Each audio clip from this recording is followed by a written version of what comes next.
Guys, welcome back to my channel দেখেছি রূপসাগরে।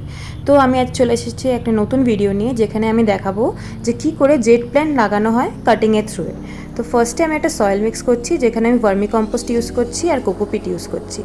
তারপর একটা জেট প্ল্যান্ট থেকে কাটিং নিচ্ছি, যেখানে তারপর সেটা আমি ছোট ছোট পিস করছি। আর মনে রাখবে যাতে তোমরা নিচে যাতে দুটো নোটস থাকে সেভাবে কাটিংসটা রেডি করো।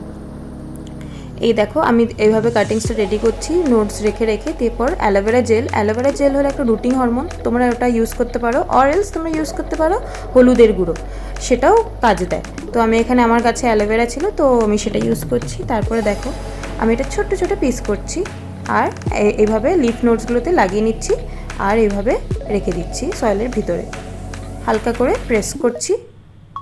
আর মনে রাখবে জেট প্ল্যান্ট একটা সাকুলেন্ট প্ল্যান্ট, তো এটাতে আমাদের রোজ জল দিতে হয় না। তো ফার্স্টে আমি এই জেট প্ল্যান্টটাকে আমি একটা শেডে রাখবো কিছুদিন, এক সপ্তাহ, আর ভালো করে জল দিয়ে দেবো ফার্স্ট।